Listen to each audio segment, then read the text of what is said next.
এবারের এসএসসি ও সমমানের পরীক্ষার ফলাফলে দেখা দিয়েছে বড় ধরনের বিপর্যয়। খাতা মূল্যায়নে কঠোরতা এবং প্রধান বিষয়গুলোতে শিক্ষার্থীদের কাঙ্ক্ষিত নম্বর না পাওয়ায় এসএসসি ও সমমানের পরীক্ষার ফলাফলে ধস নেমেছে। এবার ১১টি শিক্ষা বোর্ডে মোট ১৮,২৯,৪৮৫ জন শিক্ষার্থী পরীক্ষায় অংশ নেয়। এর মধ্যে উত্তীর্ণ হয়েছেন ১১,৩৮,৮৭৭ জন। বাকি ৬,৯০,৬০৮ জন শিক্ষার্থী অকৃতকার্য হয়েছেন।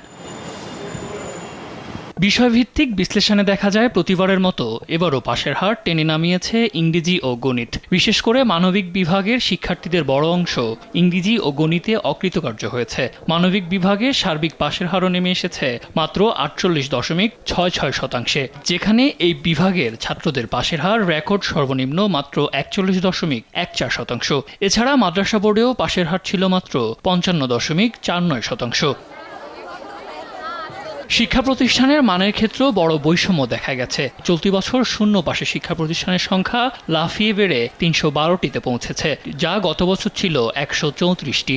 অন্যদিকে শতভাগ পাশ করা প্রতিষ্ঠানের সংখ্যা কমে দাঁড়িয়েছে ৬৬৯টিতে।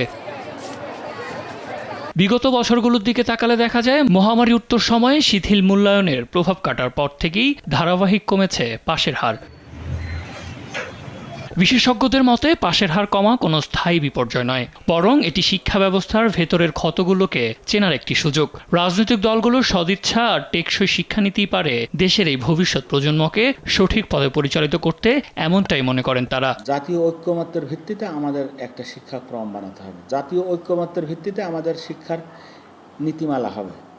এটা আমাদের কিন্তু এখন পর্যন্ত হয়নি। যে সরকার আসে সে একটা কমিশন করেছে। আমরা এখন পর্যন্ত ৮টা-১০টা শিক্ষা কমিশন দেখেছি বিগত ৫৫ বছরে, যার কোনোটারই বাস্তবায়ন হয়নি। ওই সরকার যখনই চলে যায় তখনই ওইটাকে ফেলে দেওয়া হয়। এবং আমি যে নতুন একটা সরকার এসেছি এটা জানান দেওয়ার জন্য সর্বপ্রথমে সার্জারি করা হয় এই শিক্ষা ব্যবস্থার উপরে। সেটা আসলে কতটা জরুরি, সেটা আসলে কতটা অজরুরি, সেটা কি যাচাই বাছাই করা হয় না।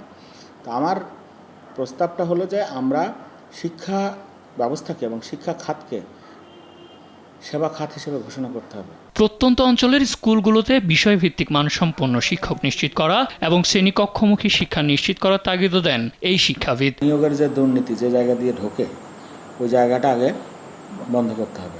এবং যারা অধিকাংশ ক্ষেত্রে যে সমস্ত নিয়োগগুলো হয়েছে সে সমস্ত নিয়োগগুলো নিয়ে অনেক সমালোচনা আছে।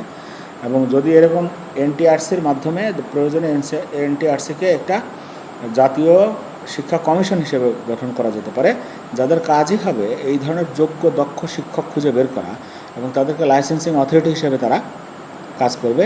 নীতি নির্ধারকরা সংকট চিহ্নিত করে প্রতিকারে দ্রুত পদক্ষেপ নেবেন, এমন প্রত্যাশা সবার।